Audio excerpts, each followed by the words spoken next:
great environment tonight. The crowd was tremendous. The support for Outlive was just incredible.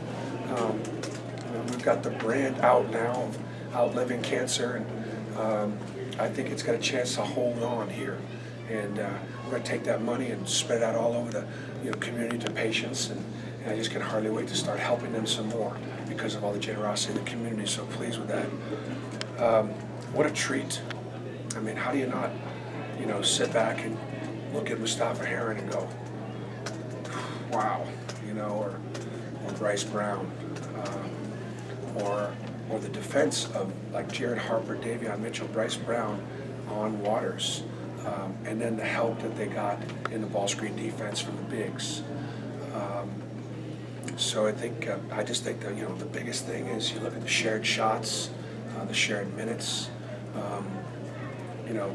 At the 4 spot, we get 32 points and 11 rebounds. You don't think of it that way because you look at Deshaun and what he does, and you look at Chuma. Now, Chuma did play a little 5 because we were in foul trouble at the center position. But the 9 guys are playing well. They're playing well together. I do think matchups are important, and I think there are some nights that you don't know until you play the game. It was a good matchup. The things that we did defensively bothered LSU, bothered Waters, and they extended a little bit defensively in their press, which I thought made us better. And we probably took some shots they were glad we took, but we made them. And I think our fans got treated to some fun basketball. First, without being too boisterous about any one win, but this is the first time you were able to have that kind of production in the first half in SEC play. If you play like this, is there a team in this conference who can compete with you? Yeah. The conference is just, we're 1 game in front, and you look at and probably just 1 more game in front of whoever's there. So we're probably 2 games out of 5th place or 6th place. Because every night you got to be able to either both bring it, and then depending on the matchup. Now, if we play that well, we've said, and I said it weeks ago, we got however many games left, we can win them all, we can lose them all. So, but to put up a number like this against a good LSU team that is, they've got 5 top 50 wins. They've beaten Michigan. They've beaten Texas A&M a couple times. They beat Arkansas by 20. I mean, it's a good team. So for us to be able to handle them here was good. Just going to keep on, trying to get better. Your plan to defend Waters? Seemed like you were getting real tied up on him, not letting him shoot, kind of making him drive to the goal. Yeah, I think that I think when it comes to ball screen defense, if you guard it the same way every time down, they get a rhythm. As a play caller, when you change how you guard, I don't know what to go. I don't know what to call, and so he didn't know necessarily what to do. We paid a lot of attention to him and made sure that we covered him on both sides of the ball screen.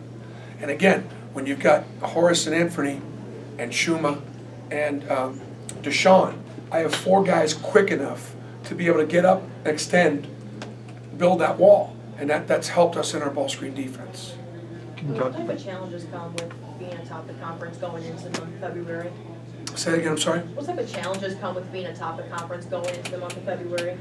I think because the games come so fast and furious that I don't think there's time to, a couple times tonight I may go back, gosh, we're 19-2. And I won't be doing that tomorrow because I'll be getting ready for Ole Miss, and I don't think the kids will be either. So we just keep on putting challenges out there, stay humble and hungry. I reminded the guys, we weren't in the Big 12 SEC Challenge tonight. 10 other teams were. Now, we didn't earn our way in. We finished 11th last year.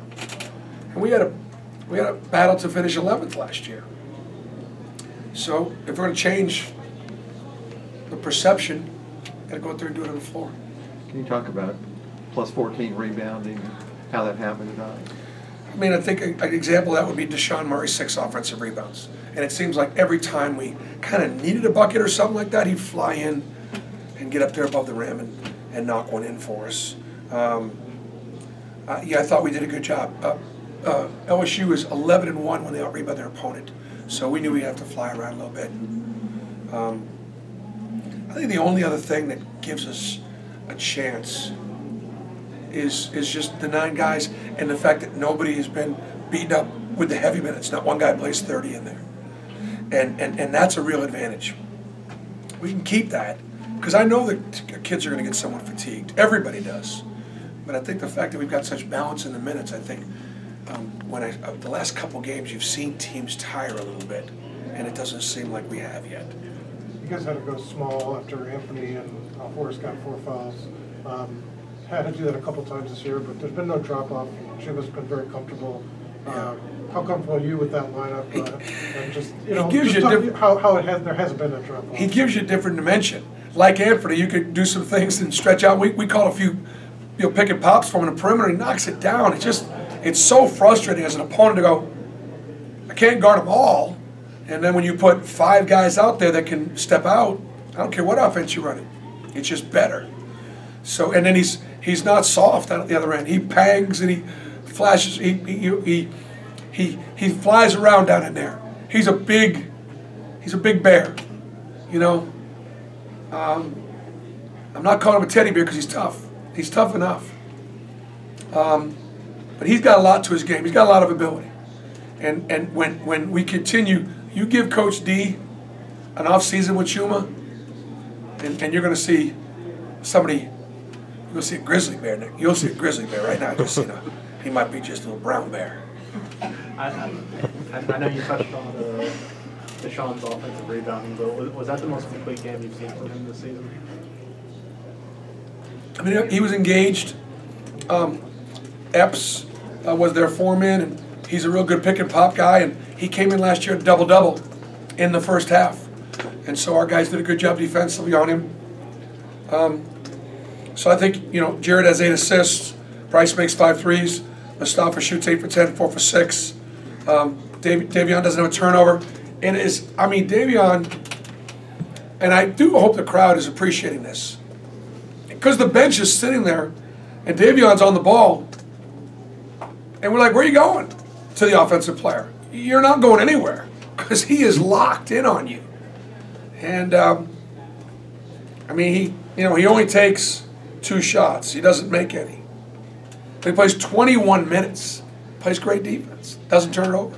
Having that second point guard on the floor. And he's an important piece. Real important. They're all important. Bruce, you've talked all year about my turn shots. Maybe you made them tonight, but it seemed like the ball moved, whether it was with the dribble or with rotation. Well, sometimes when I talk about my turn shots, those are shots. Like, they may have been your turn, but they weren't open shots. They were forced. We had a couple of those, but most of the time the ball turned, the ball moved. And, when you had 21 assists, I think that speaks to it. So it looks like we hung in. How did we do? Did Arkansas win? Arkansas held on and beat Oklahoma State. Is that right? Yeah. So I think we're up 1. Is that right? I think we're up 1. You're up 1 on Florida. No. I'm just talking about Big 12. the Big 12 SEC Challenge. Kentucky's down in the second half. It's 5-4. We're up 1. Yeah. So the worst we could do is tie again. Okay. Big 12's pretty good. So I want to congratulate my brothers for representing the SEC and holding it down. That's going to help us all at the end.